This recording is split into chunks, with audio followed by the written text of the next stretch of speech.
to the next story here about Hawaii, and this involves Oprah and Obama. I talked about Hawaii, I think it was the last stream, but more information has been released in reference to these fires in Hawaii.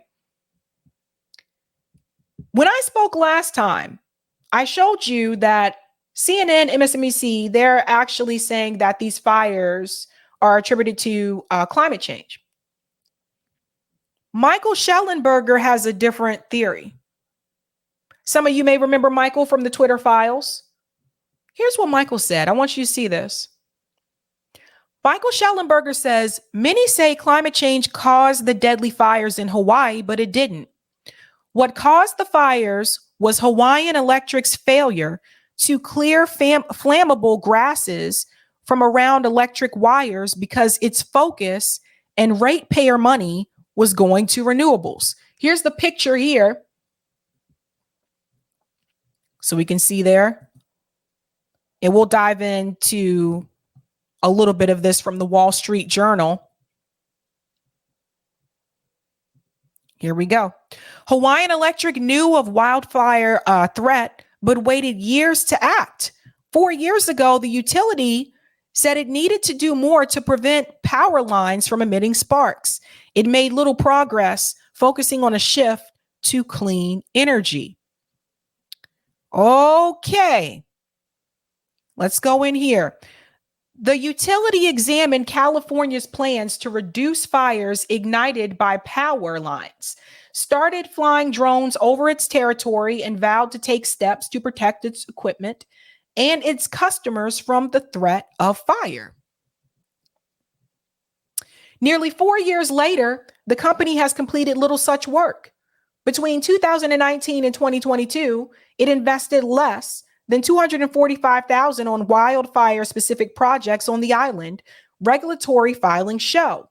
It didn't seek state approval to raise rates to pay for broad wildfire safety improvements until 2022 and has yet to receive it.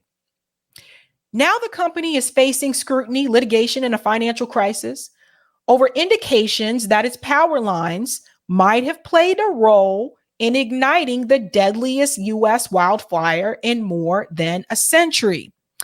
The blaze has caused at least 110 deaths, destroyed the historic town of Lahaina, and resulted in an estimated billions of dollars in damage.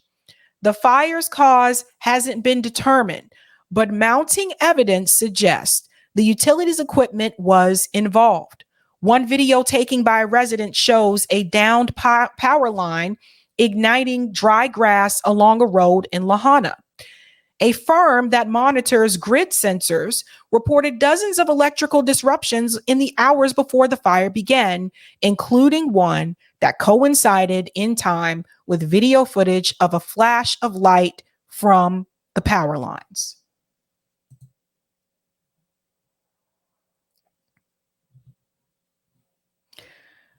So I told you last time that people had different theories about how this fire started. Different theories. Now, Michael went on to say, I want to bring this up as well. Between 2019 and 2022, it invested less than $245,000 on wildfire specific projects on the island. While there was concern for wildfire risk, politically, the focus was on electricity generation.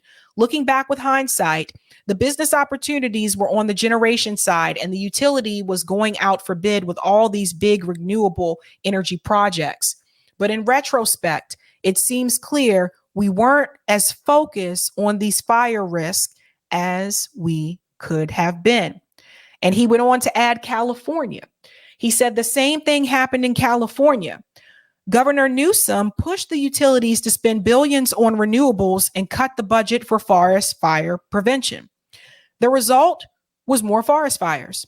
When they were caught, they blamed climate change. And he has a screenshot of this here. The real reason they blame heat deaths, blackouts, and forest fires on climate change is because they're causing them.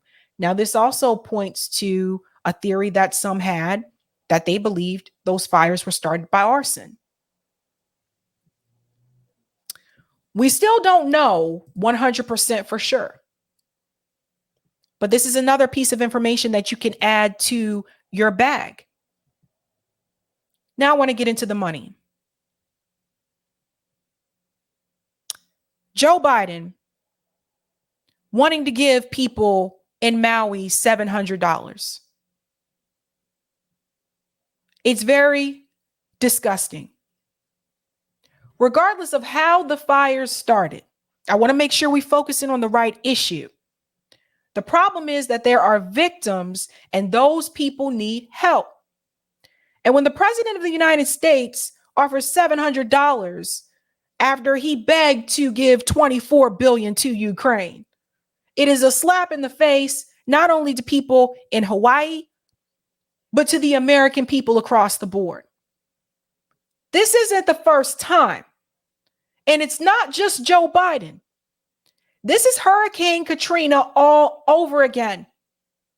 And I remember, and some of you in the chat remember as well. And we'll get into that in just a second. I'm going to tell you about these similarities in reference to Hurricane Katrina and these wildfires in Hawaii and how the people are being treated. Nick had some things to say. My comrade Nick from RBN also not happy with the way that Joe Biden is treating people in Hawaii. So let's hear what Nick had to say. In a rational society, Joe Biden will be finished after how he handled the Maui disaster. So we have the most deadly fire in United States history that killed hundreds and maybe 1,000 plus people in Hawaii. But Joe Biden can't even take time to comment on it. Can you imagine how liberals would have melted down if Donald Trump, when asked about the Puerto Rican hurricane under his watch, said no comment? Something to think about. Let's imagine it was different. Let's imagine it was Donald Trump who did this. How would CNN respond? How would MSNBC respond? Again, this is the problem with partisan politics. People just play for their party. It doesn't help that as this crisis was unfolding, the Biden administration approved of another $24 billion to Ukraine. Meanwhile, Joe Biden sent half the money that he sent to Ukraine to disaster relief in Hawaii. You can't make this up, fam. They are literally telling you to your face they don't care about you. So as Joe Biden and the United States government is paying for the salaries of Ukrainian government officials, the United States is only sending $700 to Maui fire victims. The U.S. response has been so horrible that Maui residents have been forced to organize themselves and take care of themselves because the government doesn't care about them. Maybe if they would have named Maui Ukraine, maybe they would have got Joe Biden's help. Maybe, Nick, maybe. $700. What a slap in the face to the American people. I told you they don't care about us. Fiorella has a great point here. Corporate needs you to find the difference between this picture and that picture. Here's the first picture. Some of you may remember this. Let them eat cake, right? Maria Antoinette. There's all the cake around it. Let the poor people eat the cake, right? Joe Biden on a beach, no comment. And this is what was happening. Joe Biden was literally just chilling on the beach while people in Hawaii were like, we need help. Where's the National Guard? You have a military defense budget that's over $800 billion. You should have plenty of jets, plenty of military personnel to fly right in there and scoop those people up, right? What you doing with that money? But this is Katrina all over again. And I want to give you a couple of examples after I play this clip. Shout out to Case Study QB. They're addressing the Maui issue and connecting it to the Hurricane Katrina issue. Listen to this. We were kind of sitting back waiting for help to arrive, and then nothing was sort of happening. We were just in shock. It was just like day after day. Where are they? I haven't seen, one state, one county, one federal official at any one of the donation hubs where people are most suffering. People are sleeping in their cars. So now the president has announced that victims of this will be getting some money from the federal government, I believe $700 a person. He did say, like we were just talking about, that he is going to eventually go to Hawaii. Does that make up for this initial lack of response? Has he gone to East Palestine, Ohio? Seriously, folks, has Joe Biden visited people in East Palestine, Ohio yet?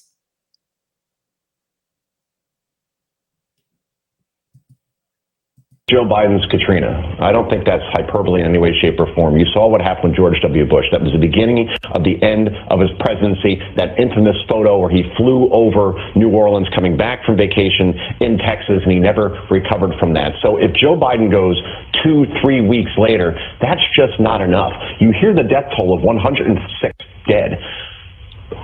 1,300 are still missing. What does missing mean? You were talking about a death toll that will go probably well into the hundreds, making this the deadliest fire in U.S. history, and the president is MIA. This is something you simply do not recover from, guys, and it didn't have to happen. This is completely an unforced error on Joe Biden's part, more importantly, his handler's part.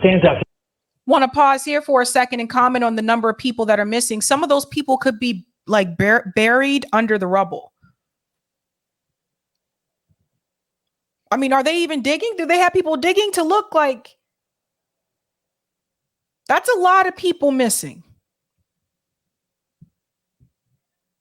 Makes me feel some kind of way. I mean, Democrats are the party of big government, but why have all that government if it's not utilized when it's needed most, when, quite frankly, it's really the only time government is truly needed in a time of tragedy like this?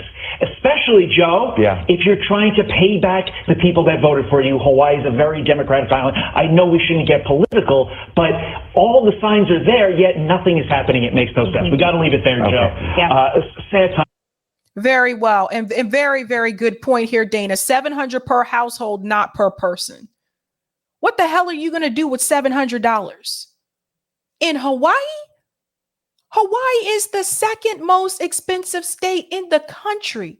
What are you going to do with, you can't get an apartment for $700. What are they supposed to do with that? Now, it gets worse because I'm going to make a connection here. We talk about the connection between what's happening in Maui and Hurricane Katrina.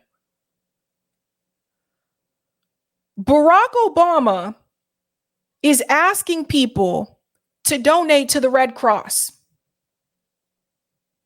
We'll get into his video clip, and then I have some things to say about the Red Cross. Here we go. Aloha, everybody.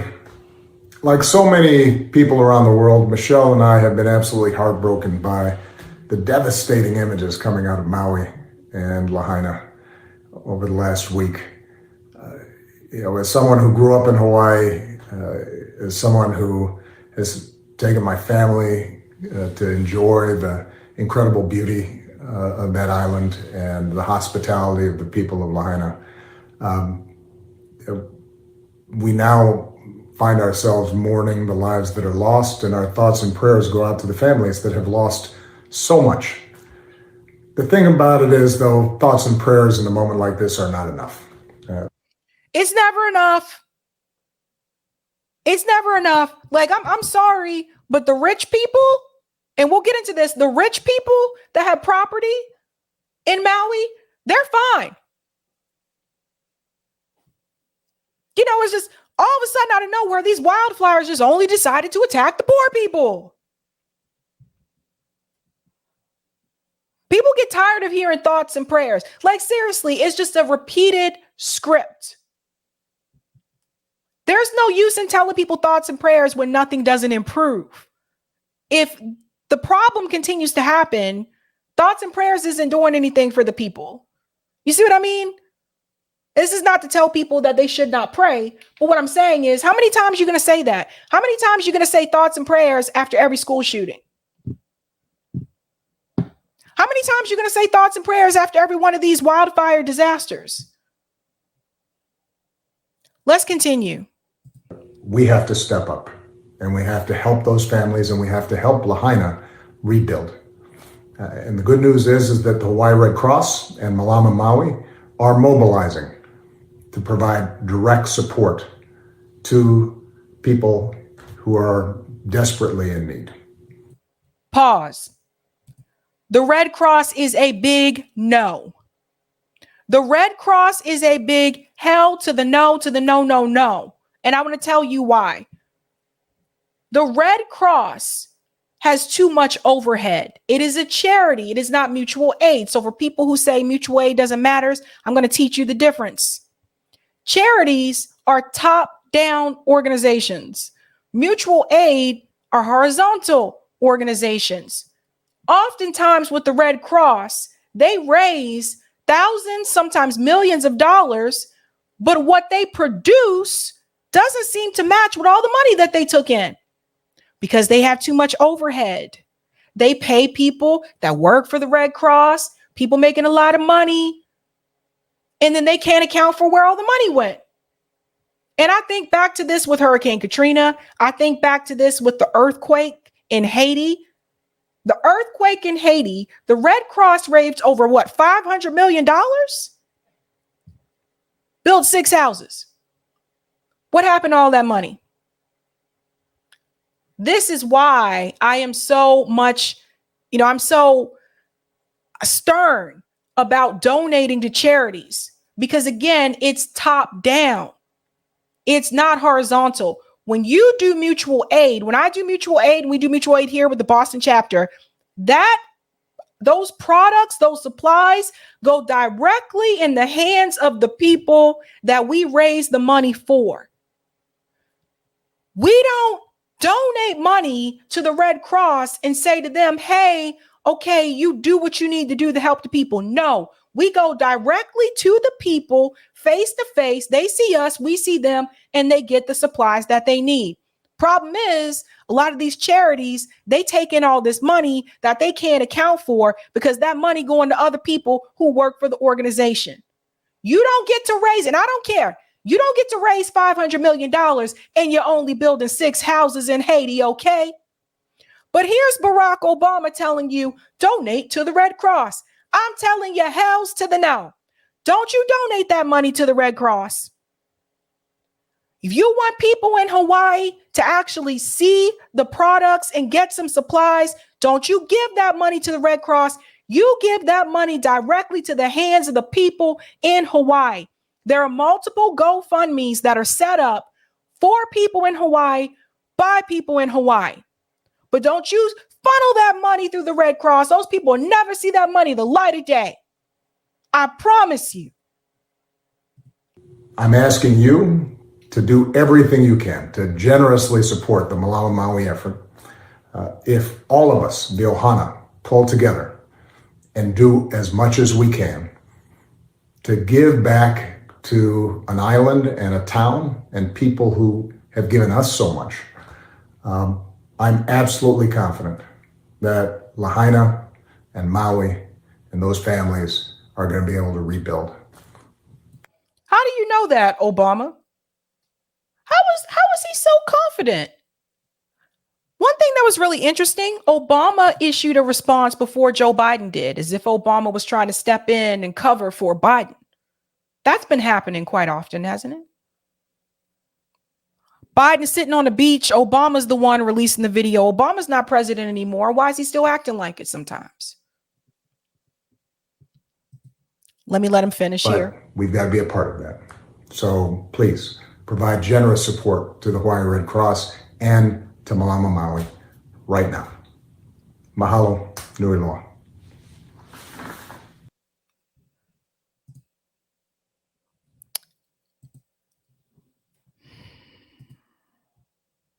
I want to show you something about the Red Cross. Even NPR wrote an article about it. We're not going to go through the whole article, but I want to show you. Look, this was June 3rd, 2015. In search of the Red Cross, $500 million in Haiti relief. $500 million. When a devastating earthquake leveled Haiti in 2010, millions of people donated to the American Red Cross. The charity raised almost $500 million. It was one of its most successful fundraising efforts ever. The Red Cross vowed to help Haitians rebuild, but after 5 years, the Red Cross legacy in Haiti is not new roads or schools or hundreds of new homes. It's difficult to know where all the money went. It went in their pocket. The people who work at the Red Cross, they got that money. It's really not difficult to figure out where all that money went. Look at this. NPR and ProPublica went in search of the nearly $500 million and found a string of poorly managed projects, questionable spending, and dubious claims of success. According to a review of hundreds of pages of the charity's internal documents and emails, as well as interviews with a dozen current and former officials. The Red Cross says it provided homes to more than 130,000 people. But the number of permanent homes the charity has built is 6.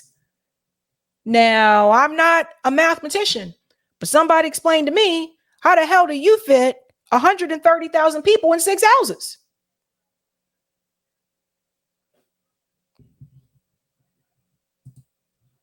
The Red Cross long has been known for providing emergency disaster relief, food, blankets, and shelter to people in need.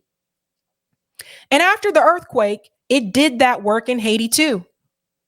But the Red Cross has very little experience in the difficult work of rebuilding in a developing country.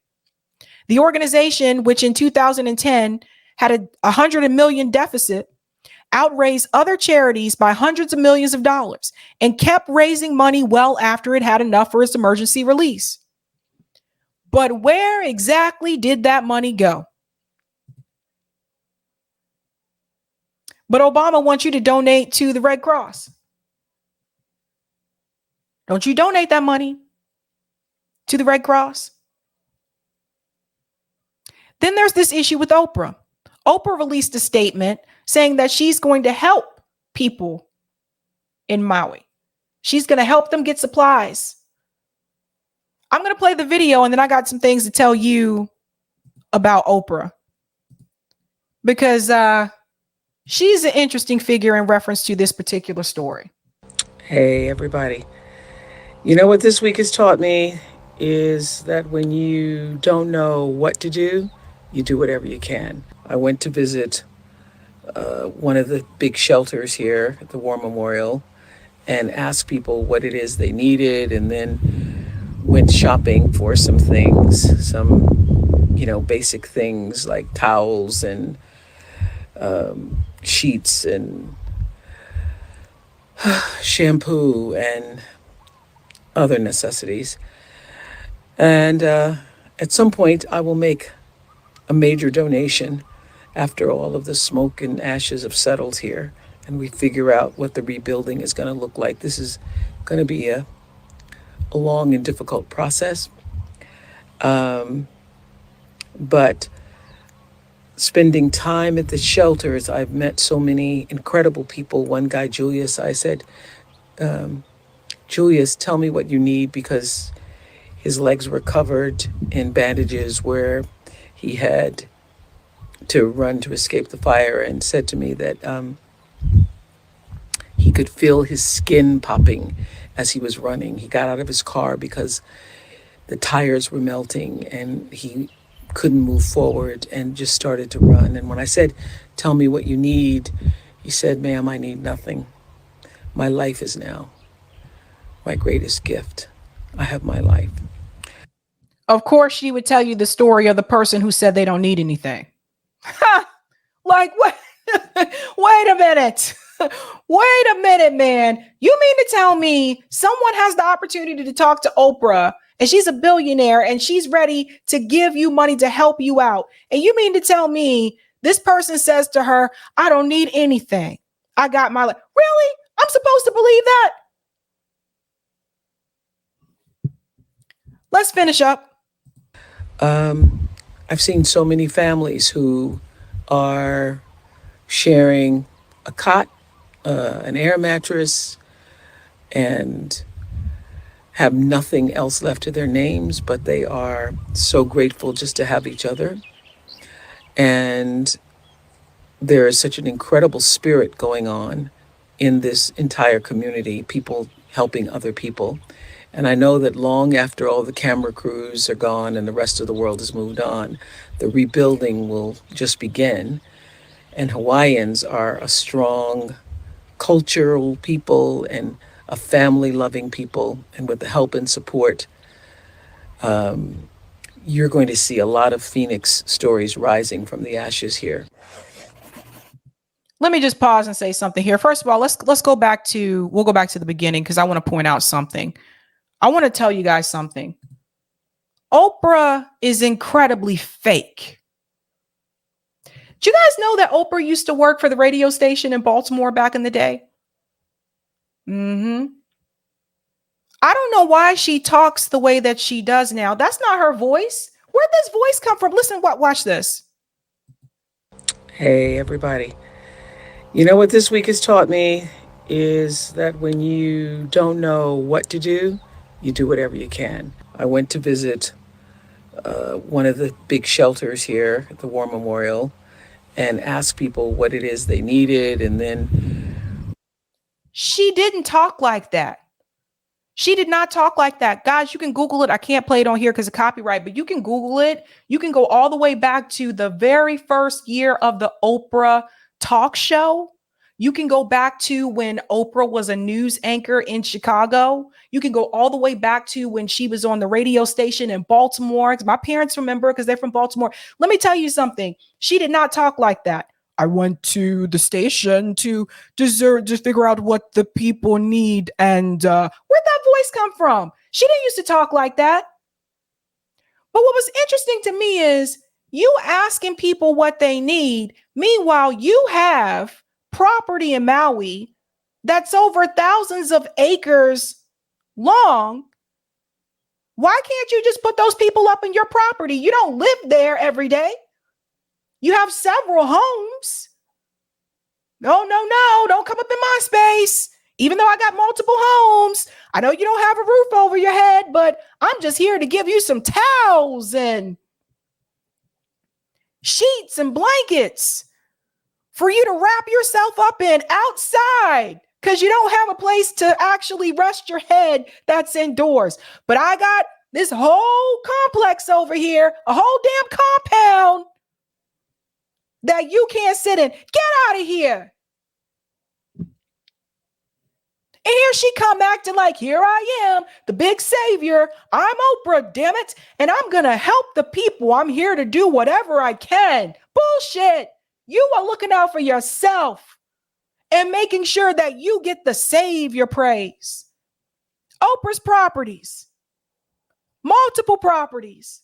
And it was interesting to me. Some people got mad when I said this on Twitter. I pointed out all the freaking rich people that have properties in Maui. Fire didn't touch their properties. Seemed like to me the fire just woke up one day and said, I'm going to only go after the homes and the apartments of the people who are poor and working class.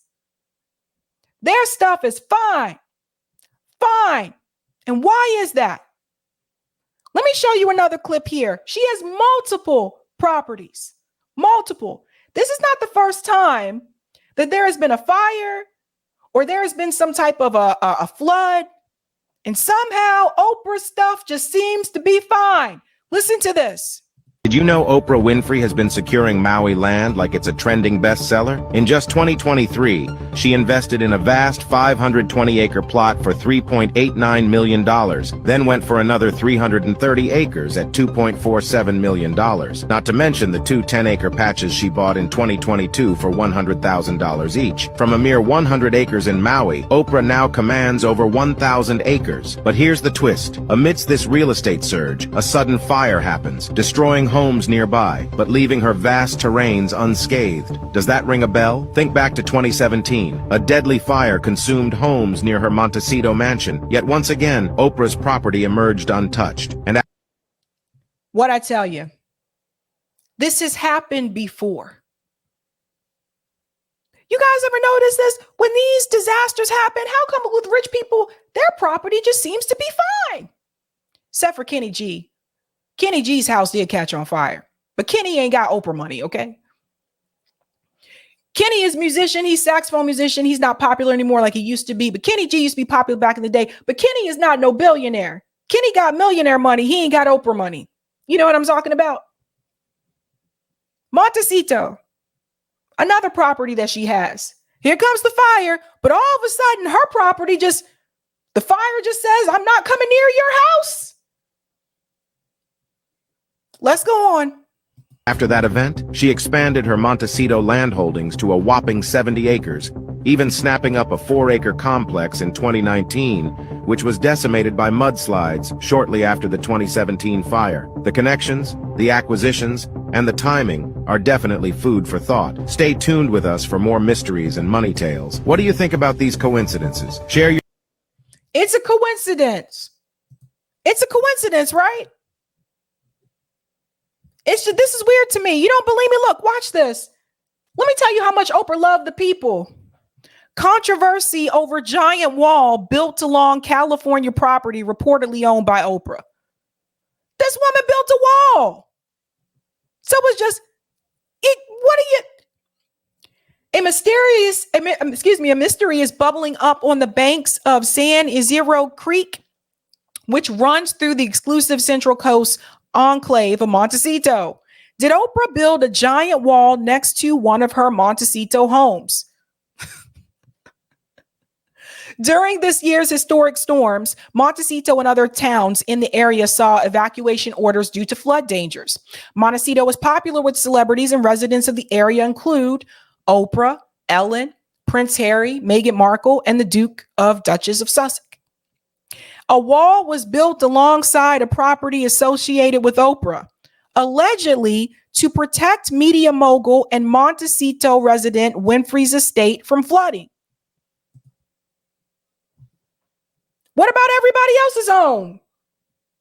As much money as Oprah have, you gonna build a wall to protect your house, but everybody else is just screwed? And don't even come at me with but Sabby, that would cost so much money. She's a billionaire. She's rich.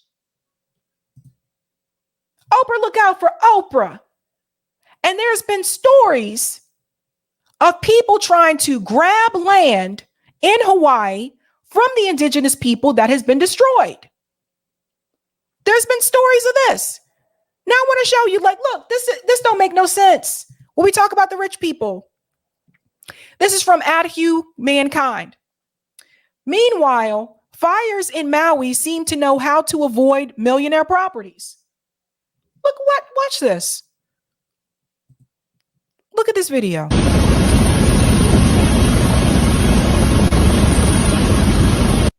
You see this? This is all the millionaire properties right here.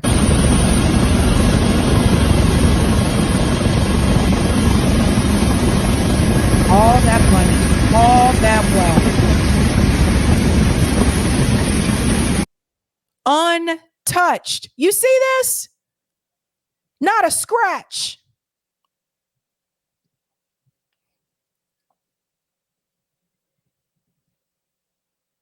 Isn't that weird?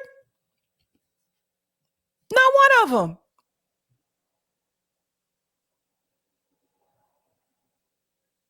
And this is not uncommon. And this is what I'm saying before. This is not uncommon. It's not uncommon for the rich people, for whatever reason, their property is fine.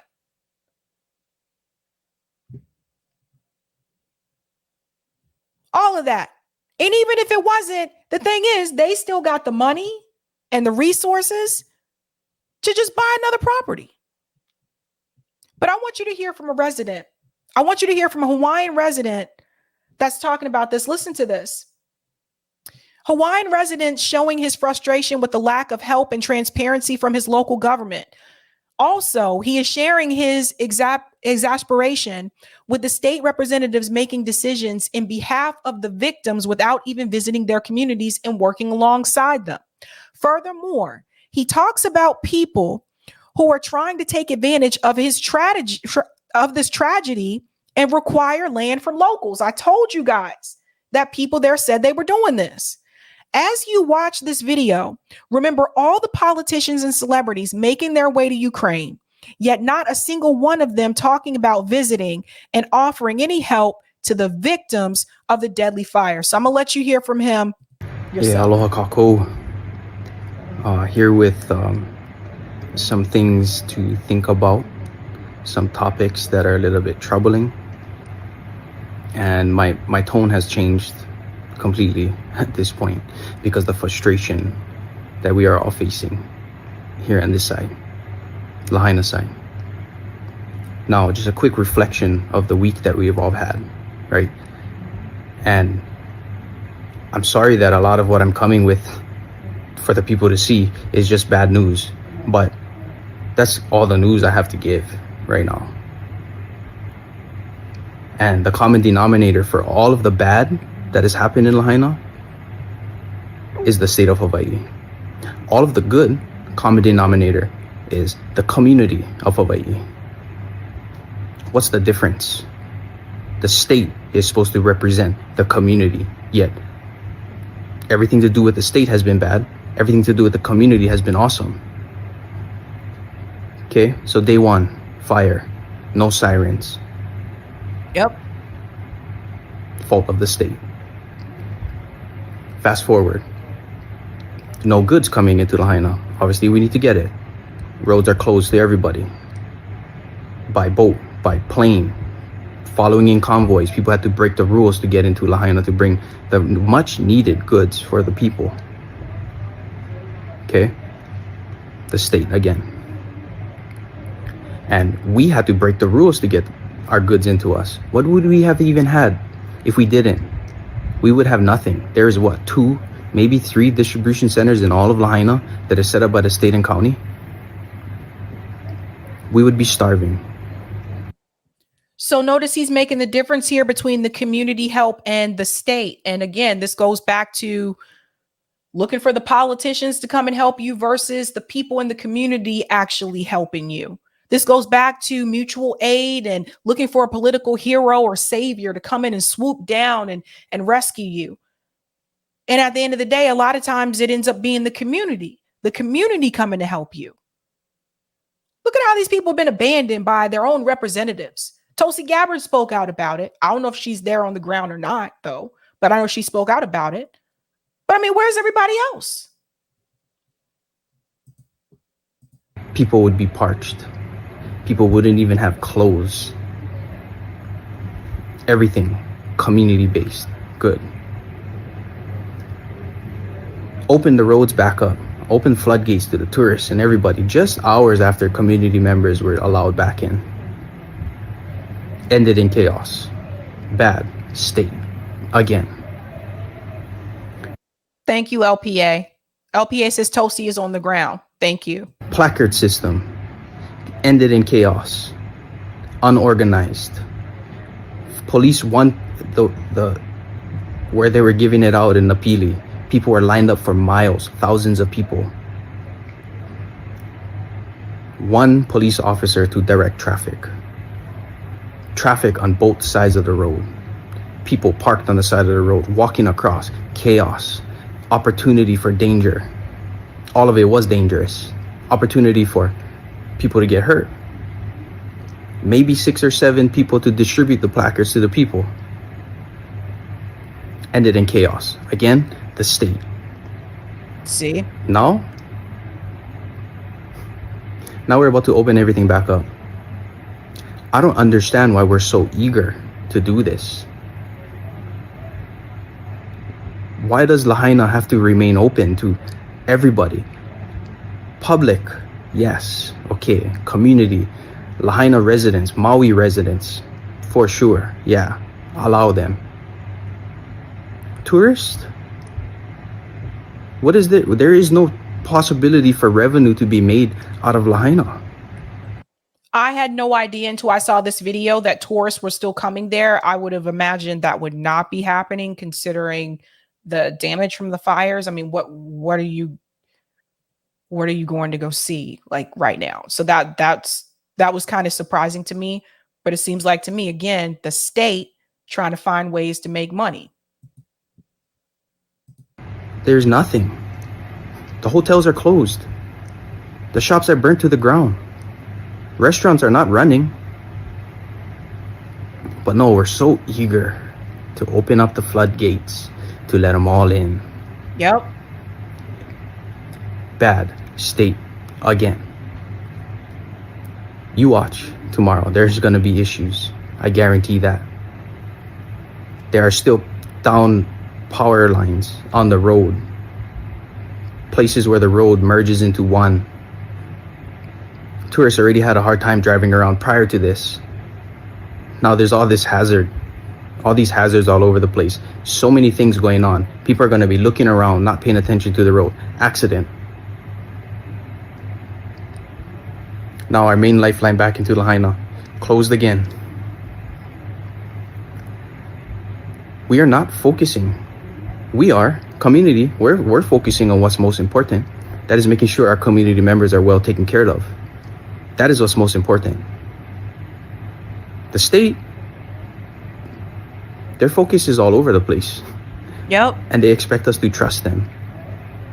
I do not. I don't. Let me scoot up just a little bit more because there's more here, I think. Which we are focusing on is making sure that our people are well taken care of. We can't even focus completely on that because now we have to focus and make sure that the vultures don't come in and take from us. And they're already working. I can tell you guys. See, listen to this. Is that there have been people skeptical about it, telling me, oh, it's just nobody's trying to come and take your land and blah, blah, blah. No, they are here. They are here. I see them with my own eyes. I see them working. I will be posting something about that very soon, about specific names. What I tell you. I told you guys that information isn't coming from a media outlet. That information is coming from a Hawaiian resident who is just it looks like a cell phone right in front of his face, just telling you like it is. That's not coming. CNN isn't telling you that. Fox News isn't telling you that. MSNBC isn't telling you that. I told you that there were reports that people were trying to take their land, trying to get that land, just like that. Just like that. Connection to Hurricane Katrina. When I think about Hurricane Katrina, I remember people, when the government finally did show up, I remember that people from New Orleans were sent all over the country, right? So my next door neighbor, I was in senior year at University of South Carolina. My next door neighbor that moved out, there was a family that moved in. They were from New Orleans. They came in after Katrina. They had put them all into one apartment. I think that was a 2-bedroom apartment, but they put them all into one apartment. They were very friendly. And the grandpa was with them. This is all like, it was extended family. The grandpa was with them. The grandfather told me, he said, you know, we're happy that they found a place to put us. He said, but this is not home. This is not our home. New Orleans is our home. He said, that's all I've ever known is New Orleans, you know? And he told me some things. He told me about how they were abandoned. The government just ignored them. People sitting on top of the roof of flooded homes. You had celebrities like Tim McGraw show up before the president did. Now, that was under a Republican president. Now, what we have happening in Maui, that's under a Democrat president. What's the difference? The people are still abandoned. The people are still forgotten. That's why I told you it doesn't matter. It doesn't matter who the party is. They put the people last. So when you think about the people like just dealing with the hopelessness in Maui right now, this reminds me of Hurricane Katrina all over again. By the way, when New Orleans was rebuilt, I highly doubt that most of those families that were moved from New Orleans and sent to cities like Columbia, South Carolina, and Baltimore, Maryland, I highly doubt most of those families were able to go back to New Orleans and live again. You know why? Because when they did rebuild, they increased the price of the properties. That guy told me, he said, we went from having our own home in New Orleans, generation, Generation to generation of families live their own home to a small apartment, us being all in one small apartment. What do you think is going to happen in Maui when they rebuild? How much will the properties cost then? Who's going to be able to buy those properties? What's going to happen to the indigenous people of Hawaii? Where are they going to go? This is something we need to think about. Because I really do feel like this is Hurricane Katrina all over again. Go to New Orleans now. A lot of those people who were born and raised there couldn't afford to go back. What exactly are they going to build? Because a lot of times when there's rebuilding, they make the properties nicer than it was before, so they increase the price. And as that gentleman just told you, people are already trying to take the land. This is the information that mainstream media should be telling you, but they won't. People got to make videos on Instagram. People have to make videos on TikTok to show you what's really happening to the people, because mainstream media won't tell you the truth.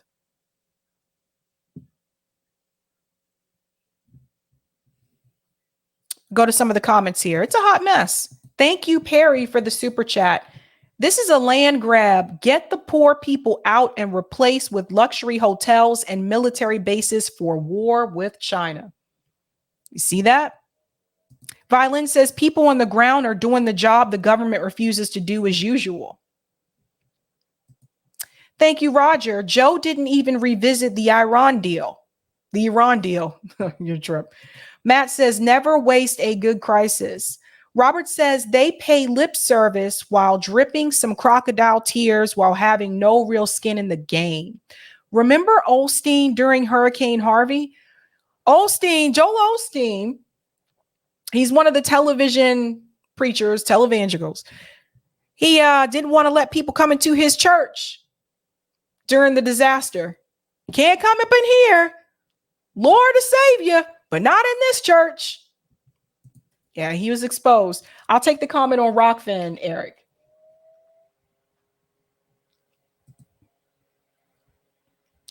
Thank you. Thank you for the tip, Jim. There's a food bank in Lahana. I don't know the exact name, but I'm sure they have a website. Thank you. And thank you, Roger. You don't have to read the article, but the title regarding Red Cross goes back further than Haiti, says it all, and why I regret donating to them.